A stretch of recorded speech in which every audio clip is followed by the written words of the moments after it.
Hi everybody, welcome again to my YouTube channel where I use exposure and response prevention therapy to help treat my choking phobia. So basically the best way to explain it is by just doing it. I rank my anxiety on a scale of 1 to 100 before I do the thing I fear, which is eating. Then I do the thing I fear. Stay with that anxiety, don't let it really get to you, and then basically rate your anxiety afterwards and how it should go down. So let's start with some food here. My anxiety on a scale of 1 to 100, I'm gonna go with about 30. If it is there, it's not that bad. I'm gonna dive in.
Trying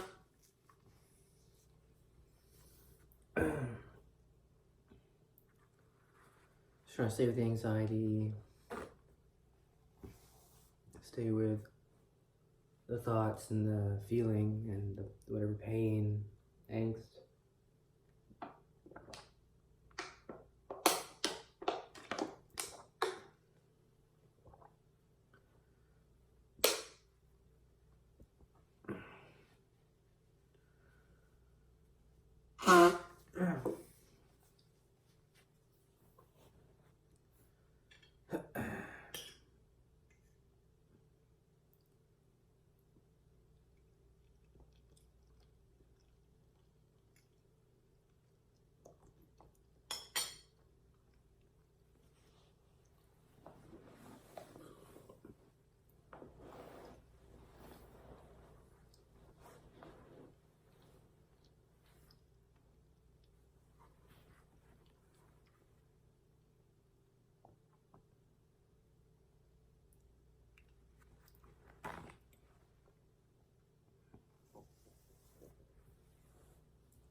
I only said 30. I don't know if this is a response I want to prevent, but I'm just, excuse me, I only said 30, guys, because I feel that's kind of the main pattern I've been kind of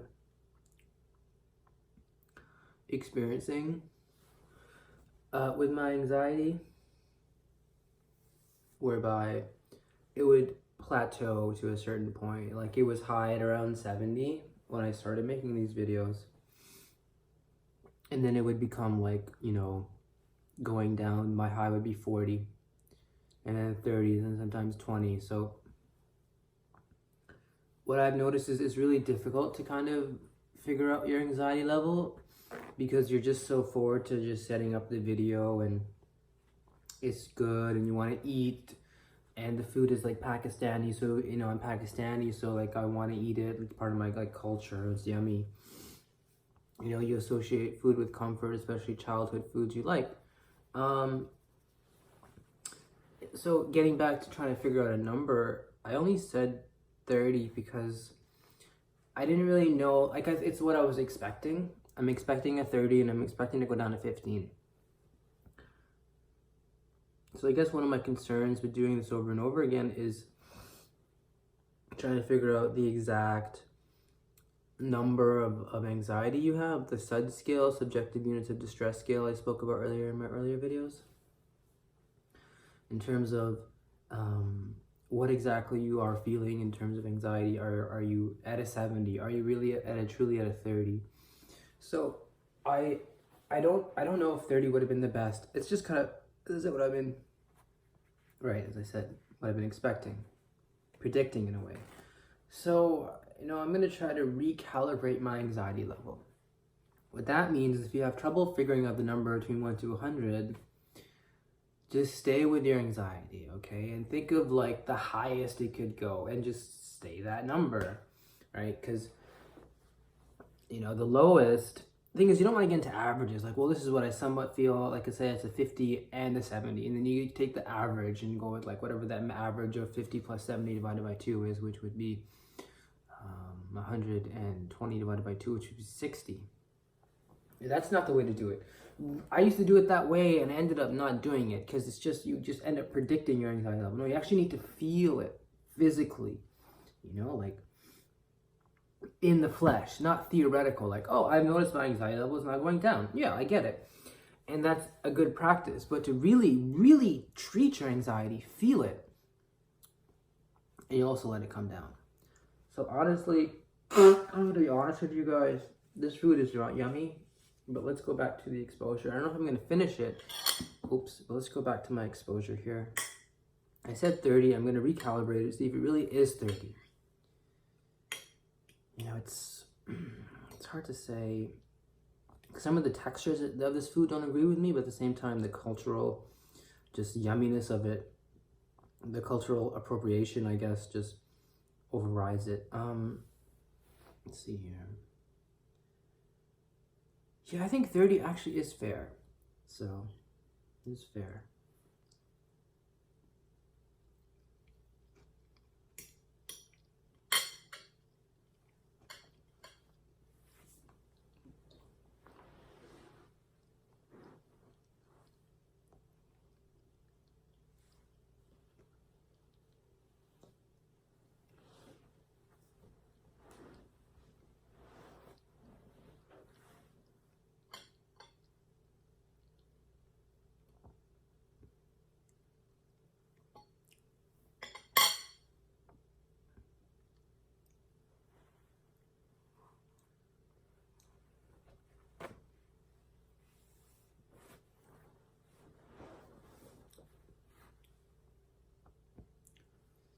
I feel it going down my throat.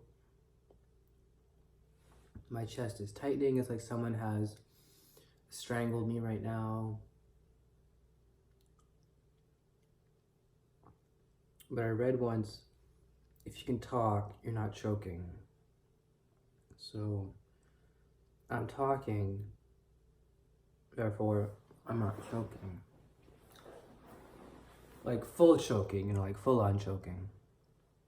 I read the difference between like partial airway obstruction and complete blockage. Partial airway obstruction is you have something lodged there, but if you drink a lot of water, maybe cough, you would probably get it out. But you probably would be coughing a lot and causing worry to others or yourself, or both. And of course, full air obstruction is basically you need the Heimlich because the food is so sorry,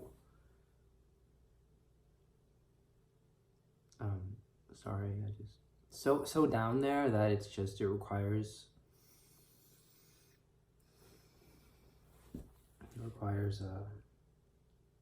help.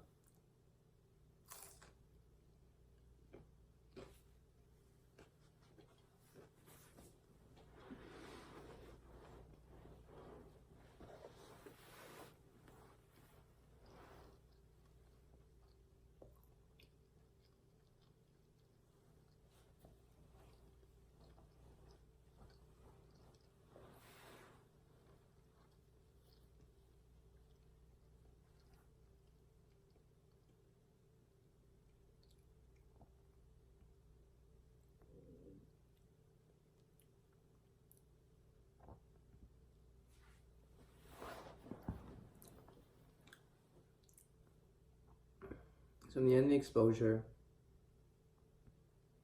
I'm gonna say it went down to, honestly, I felt a 0, so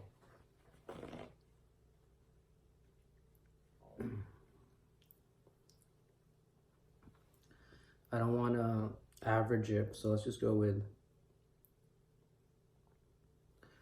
some, like, yeah. So it's 30, but then it went down to 0, so the average, that would be 15, but you know, I feel comfortable with 15. I feel comfortable with 15. So it's 30, went down 15. Alright, so now we're gonna go and I'm gonna explain to you basically what I was thinking during the exposure and the other thoughts that come to me. So this is Nizam's corner. This is where I go outside and have my cigarette and try to make sense of the world and give people advice about the world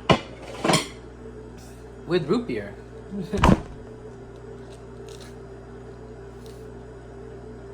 Okay, root beer has gone bad, but still with root beer. All right. Sorry, you guys can't see me here. All right, with root beer. So first thing we're gonna do is go outside, have a cigarette or two, finish my water. And basically, I'll speak to you about the emotions I'm feeling. Mostly thoughts, okay? It's mostly thoughts. And not as much emotions as it is thoughts. The first thought is tie your exposure to something you somewhat like. And one may think, well, that's a response you want to prevent, right? Because exposures are not supposed to be fun. That's not true. Exposures can be incredibly fun. They're the things that make life, in a way, worth it. Once you finally break free of your anxiety and your fears and the negative feelings you're feeling, you'll begin to really live and breathe and eat and go out and do the things you'd like to do. So, in a way, they are fun. So there's nothing wrong with tying your exposure to something fun. For example, I was eating Pakistani food, right? And Pakistani food, I was really craving it today. You know how some days, I don't know, brown people know this, like if you haven't had like a good chicken biryani or a good,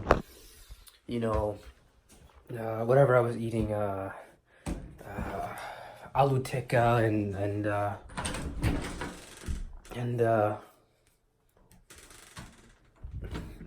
chickpeas, chana. If you haven't had that in like a couple of weeks or maybe a couple of months, and you're really, really feeling it, it'll help your anxiety go down, because you'll be too worried about the comfort you would feel as a child with this food, as well as the fact that, it's your culture and you can trust your culture, as long as you somewhat have a good respect and respect and tolerance and love in a way for your culture, and more importantly, it'll taste good. The food will taste good, right? So, having said all that, second thing I wanted to discuss was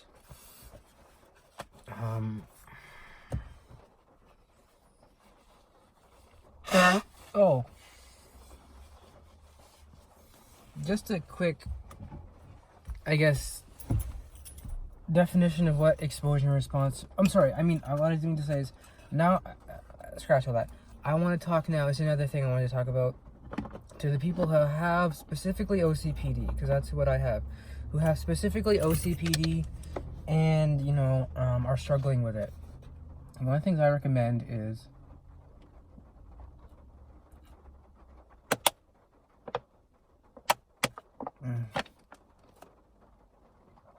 I'm so sorry, I'm thirsty. One of the things I recommend is doing something every day that's combating your anxiety. It's not anything, but do something every day, right? Like journaling. What did you do today? Today I didn't do anything. I'm sad, I'm lonely, and life sucks, and I'm angry, and right? Don't just do that once, do it every day. The next day be like, I'm angrier than yesterday, and life sucks even more, and people suck even more, and I didn't get out of bed, and I farted. You know what I mean? Like, just keep documenting the anxiety every day. And I'll notice people with OCPD, if they stay motivated enough to do it, they'll actually enjoy it, because people with OCPD love being this way, love being a square in a way, being not obsessive as much as it is like, if you give me a task and it's really, really like repetitive and something you have to do over and over again, like hold my beer. That's my life. That's what I want to do. That's what it's in my head, my brain. That's how my brain works. So whether it's journaling, video journaling, YouTubing, slowly, even just privately, if you'd like to face your fears in private, go for it.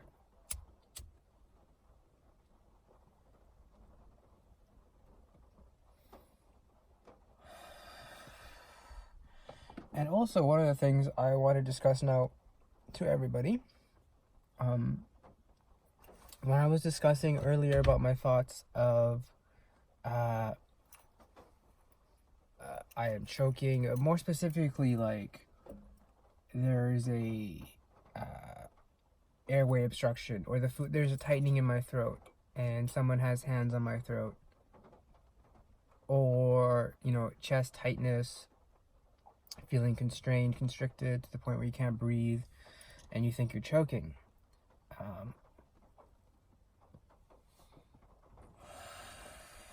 You need to understand that, at least for me, this is something I've noticed. If you have a previous trauma, right? If you have a previous trauma of you choking or someone in your family choking, right?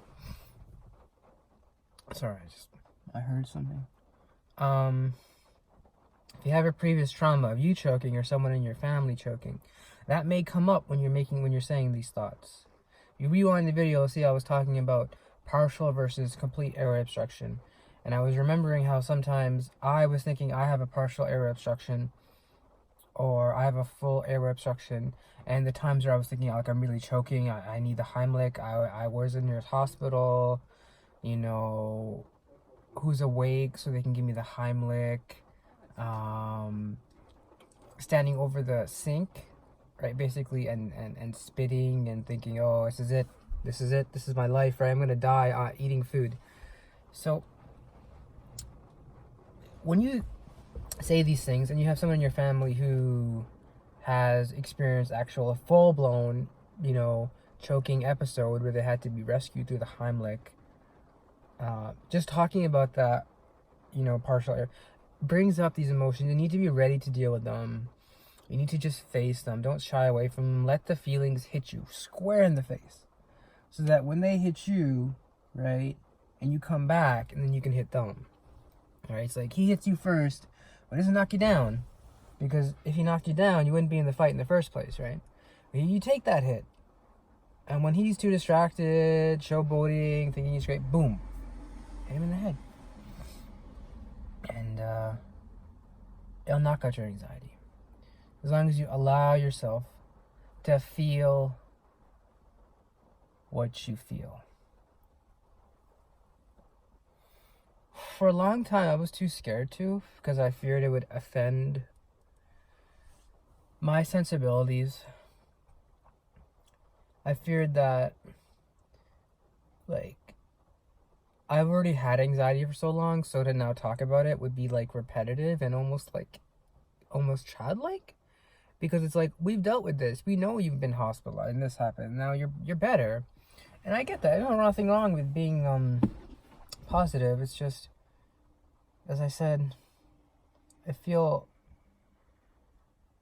insignificant discussing it to myself, because my family doesn't discuss these things. They don't say, well, how's your I don't think ever in my life anyone, mom or dad, has ever asked me, how's my mental health?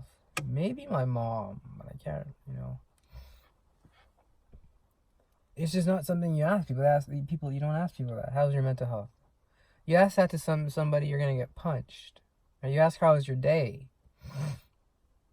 If you ask, how's, it wouldn't make sense. Yet, so many people suffer in silence because we're just too scared to talk about these things. I'm going to choke on food. I fear that's a thought that comes to my mind. I'm going to say it. And I might say it at times where people be like, excuse me, I'm trying to eat my food, or what's wrong with you? Can't you just relax? I'm sorry. I have intrusive, negative, repetitive thoughts that come into my mind a lot, and I'm dealing with them the best way I can. One of the best ways is just getting them out. You need to write them down, video journal it. Stay with that anxiety. With all due respect, I don't care for eating a meal. As far as I know, I live in a country where I can say these things, obviously without being rude. If you don't try to suppress it, but don't try to flaunt it. Hi guys, I'm the person with OCPD and I like things this hurt. Just live your life. And if it comes out oh, I fear I'm gonna choke, or my friend is, we would joke about it, oh, I'm gonna go choke now. You know what I mean? Stay with that anxiety. Don't fear it. Don't run from it. Don't even really joke, because that's a response you want to prevent. Just, feel it. Localize it. Where is it? In your back? Just feel it. Okay, that's the feeling.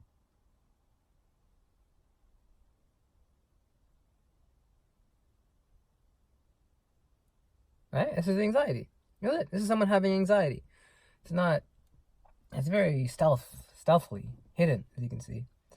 It doesn't mean it's not real, and it doesn't mean that you can't talk about it.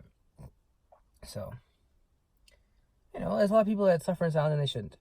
They should talk about it. Just talk about it. On a daily, weekly basis, just talk about it. Talk about what's bothering you. Just say it. You're not weak for saying, I'm too tired. You're not weak for saying, I can't take this phone call. You're not weak for saying, I can't stop crying. You're not weak. You'll make you stronger. It will make you a stronger person when you eat more and you feel like you're actually with the anxiety and it's going down and it's not going to get you. You're not going to die. You're not going to have a partial airway obstruction. You're not going to have a full airway obstruction. If you chew your food, relax, stay with the anxiety, actually let it go down, drink plenty of water, stay hydrated, stay healthy. It's all putting it together. And you'll feel okay. You're not going to feel like, oh, I'm a worthless person because I'm a bad person, because I'm an immoral person, because of things I've done or haven't done. Therefore, God is punishing me by choking me. If you really dissect that thought, are you an immoral person? What's the last thing you've done immoral? Are you a bad person? What's the last thing you've done bad? Are you a person that's like unlovable or unworthy? When's the last time you've done something that would warrant being unlovable or unworthy? And when's the last time you spoke to God? Because you said, and God's going to punish me for doing this, right? We need to be a bit more in perspective about what we think, believe, say, do. And do, I mean. So, what are my plans for later today?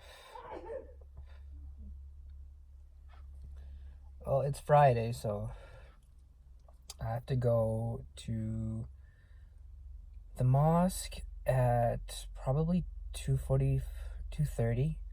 But you want to get there at like 2:15-ish because of parking. And then afterwards, I'm probably going to work for a bit. But before that, I got to get a belt because my pants are sagging like crazy. It's so embarrassing. It's ridiculously embarrassing right now. Like my pants, like I was getting my food and my pants, there's like a lady walking and my pants were like half falling. It was so horrible. I couldn't deal with it, but because some days I had a really nice belt and then it just broke, right? It happens. Belts break. It's gonna happen in life. Belts aren't made to last forever. Even though I got this really nice one I got from the Bay. And it was like on sale, I think, for like $50, or it was like from 50 marked down to 30 or something. I got a really good deal on it. It was a nice belt. I think I had it for like 2 years. And then one day it got sick of me unbuckling. All right, it's only good for like so many buckles and then it just breaks. And I was thinking, oh, I can just reattach it, but you know what?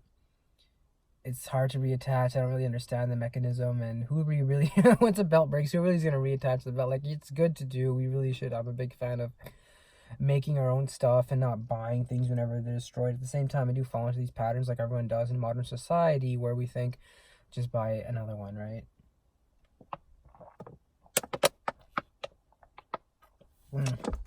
Like, why?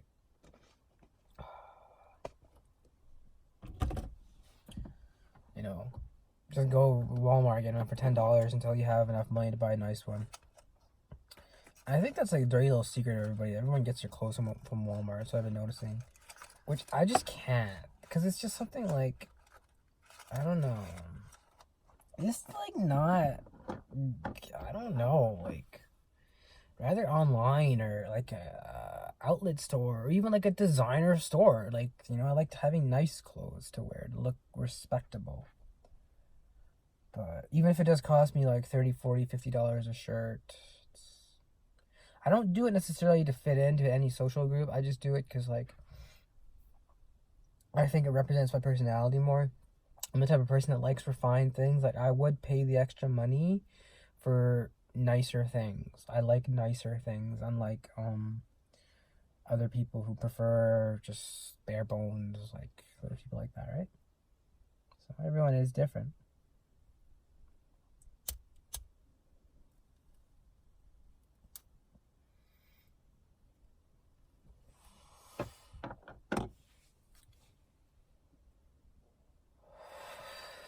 There was a lady that sneezed in this video. I apologize. I can't control people walking behind me, people sneezing. So again, one more thing I wanted to touch on. What is exposure and response prevention really? Like I always say, well, welcome to my videos where I use exposure and response prevention therapy to treat my choking phobia. What exactly is exposure and response prevention? It's a gradual way for the body to desensitize itself from anxiety, whereby the patient or the practitioner, I would use the word patient because I'm not an expert in this, would, hopefully under the guidance of a doctor, but it's not like they can't do them themselves, the workbooks, ranks their anxiety level on a number scale from 1 to 100, does or does not do the thing that they are anxious about doing, for example, eating food or not washing your hands, and then rates the anxiety level on a scale of 1 to 100 afterwards. And then you can also talk about the thoughts you're doing, which is basically what I'm doing. I'm doing what is ERP, but just documenting it for everyone to see. But you can do it privately if you'd like, if you want to be a private person. Me, like I said, I protect the identities of people who I know, but it is me public. You're going to see me basically every day, maybe every day basically doing my exposures, the good, the bad, the days where I'm crying and the days where I'm happy. I look forward to making these videos. They're really good video essays for me to make. They're a good way to help me track my mood, and also it's a good way to keep me motivated and focus on something to do for the day. And I think only good things will come from these videos if I just stay positive and good.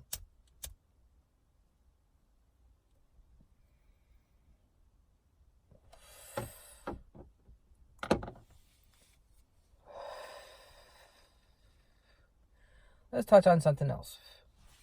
Islam. I know I haven't really been discussing it a lot in my videos, but Islam and anxiety.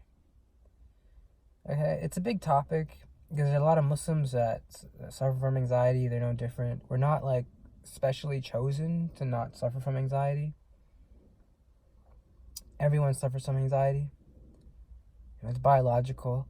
And as I said in my previous videos, I believe that gratitude is one of the key, even modern science is finding this. Gratitude is the key to kind of finding happiness. If you keep a gratitude journal of what you're grateful for every day, you actually will be happier. And that's something I think I want to inculcate in my videos. Maybe have like a gratitude corner where I write down what I'm grateful for and then say it, or I could just say it, what I'm grateful for. For example,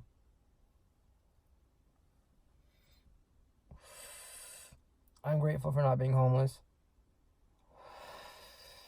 I'm grateful for having a job. I'm grateful for having clothes. I'm grateful for, my health as much as God wills it. And I'm grateful for even my struggles because hopefully they'll make me a better person.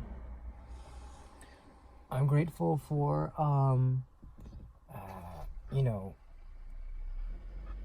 living in a city where I can't really be molested and people are okay, and a country where I can express myself, and the easiness of making money here. These are things you even the weather, it's nice. These are things you say on a daily basis to kind of keep you grateful, and have like if you have like a gratitude journal and write down every day one thing you're grateful for. I think it would help in anxiety, in people with anxiety.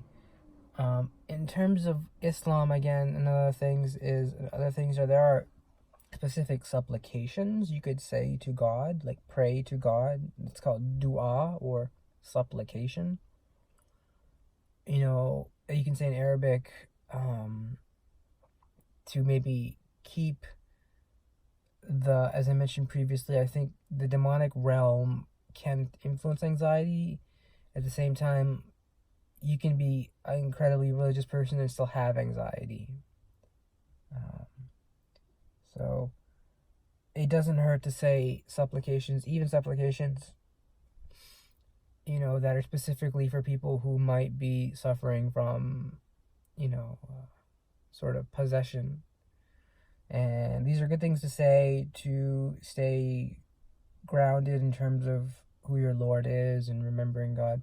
And I think this might work for every religion. If you just have a bit of spirituality in your life as well, some sort of prayer where you talk to God, or you have like this type of connection to God where you feel like, okay, I'm accountable. I'm going to be accountable one day for my actions, and God loves me, and he also is just, and there is a reward and punishment, and everything is, we can't be deluded by the world and think, the world is everything there is to live for,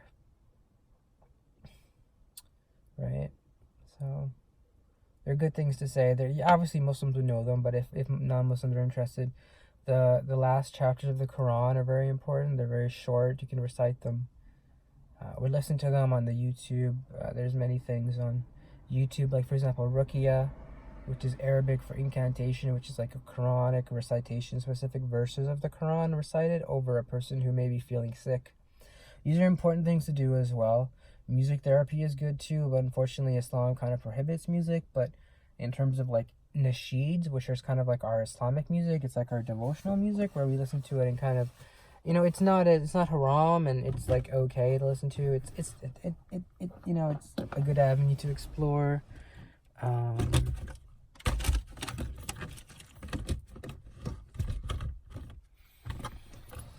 Let's see. Unfortunately, these videos aren't becoming very popular, but you know what? That's okay. They help me. So as you can see, anxiety is beatable, and if you keep on it every day, I'm positive I'm going to beat it and do the things I want to do. The only problem is I don't know exactly like the immediate steps of what to do. It's kind of like I kind of just do things when I'm pressurized off the cuff, and I think that's when I work best. The only problem is I have a huge waste of potential that I'm lacking in terms of the tools that I'm using, which are my love of list and order and perfection and rigidity. If I can channel that back into, good stuff, some sort of holistic Islamic psychological thing, I might start making more videos of that. Having said that, this does take first priority because I really like what I'm doing, but as you can see, I want to transition from that. Like I do that because that wasn't the first meal I ate today. I had some cheese earlier, and I usually just would be like, all right, this is the first one I'm going to do. I'm going to document it, and I respect that, and I want to do that. Having said that, I also want to make other like longer videos or supplemental videos or other videos about just my rants and my thoughts relating to psychology and what I'm thinking. It's true. It could be so much worse for me, considering I remember my psychologist was telling me there were people in Pakistan who he worked with who were like HIV positive and bisexual or gay and were shunned by their families, were homeless basically. And he calmed them down, helped them understand this isn't like a demonic jinn. This isn't a demonic attack against you. It's more of like you can't really help it. You gotta like stay with the anxiety, try to calm, relax, and do what you need to do to swing with the anxiety, stay with the anxiety, roll with the anxiety. And once you roll with it, that's the key. Just honing in on it like a heat-seeking missile. And then so you can't just get distracted by the chaff. Like it's too hard. I can't focus. I have other things going on. I have underlying thoughts I don't want to, I'd rather think about. No, those underlying thoughts are the chaff. You need to get straight to the engine of the aircraft and destroy it. Okay? Fire another missile if you have to. Try again, and again. So I want to end my video here. I think I'm going to end my video. I don't know. Usually my videos are a bit longer. I'm just trying to think what else to talk about.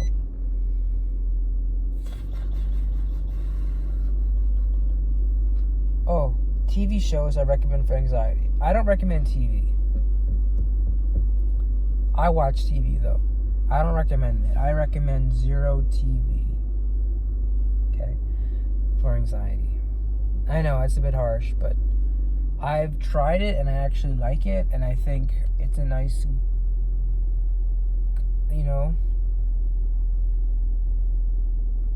way to go in terms of goal to aspire to. But it's not easy. The longest I went without TV was 8 months, but I still used YouTube and I had an iPad, so that still counts as TV. So, but honestly, don't limit your TV. I don't watch. I watch TV, but I would prescribe for people not to watch TV at all and just to basically read or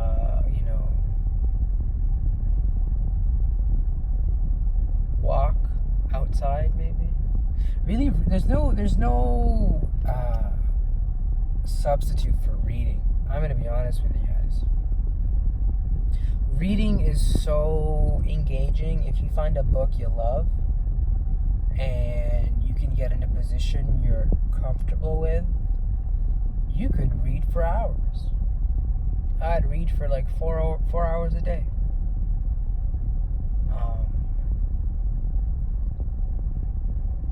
If you have the right music, and I was listening to music, even though I really shouldn't be listening to music, but it does help. We can't be blind to certain things at the same time. I'm not going to say listen to music. What I'm going to say is if you do listen to music, don't listen to music. But if you are going to ignore that advice, there is some music you can listen to that will relax you, like theta wave music, or I prefer alternative music. Some heavy metal, like not too much, but like Tool, Metallica. They're more like metal, rock, more than heavy metal. No dark metal, but more like rock, heavy metal type of bands.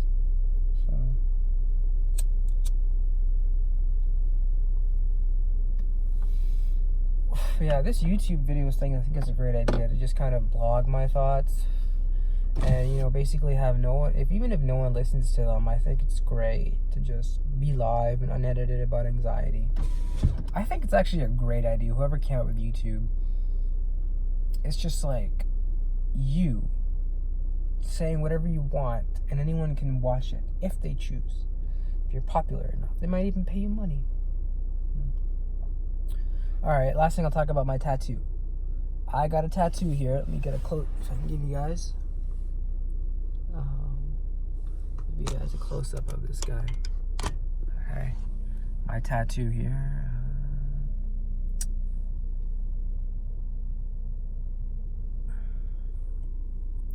I'll give you guys the best view. So it says "Love wins." All right, guys. Yep. Love wins.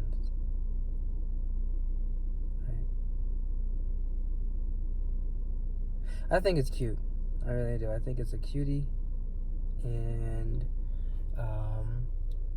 I honestly was probably being a bit disassociated when I was getting it.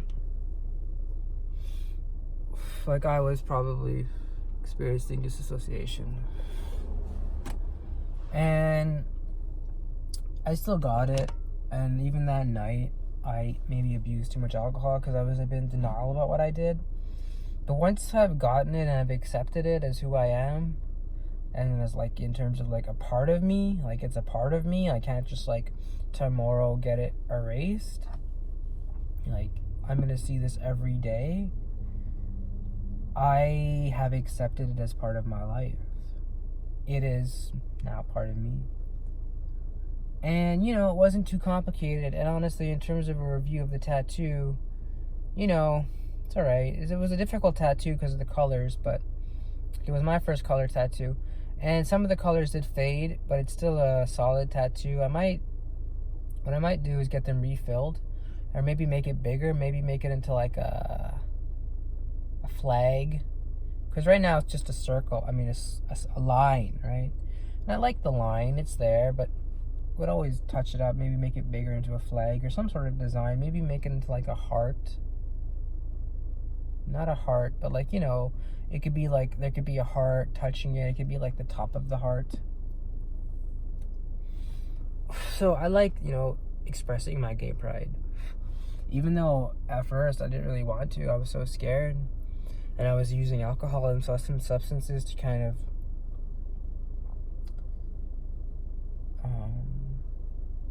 deny that part of me, or the pain that would come from thinking about those things. Once you actually do it and just shut up and, you know, suck it up in a way, you realize a lot of it is good for you. And so I'm gonna end the video here, guys. Remember, I'm gonna end my videos now by saying stay with it, because it's something I heard from an Obsessed episode, where, and it's a show called Obsessed. It used to be on A&E. You can get it on iTunes, where people with OCD are treated using ERP. So the same thing is being done. And one of the psychologists would say to one of his patients, stay with it, you know, stay with anxiety. That's the last thing I'm going to say in my videos. I think it'll be like my catchphrase or my hallmark. So I'm going to end the video here, guys. Thank you for listening. Thank you for watching. And stay with it.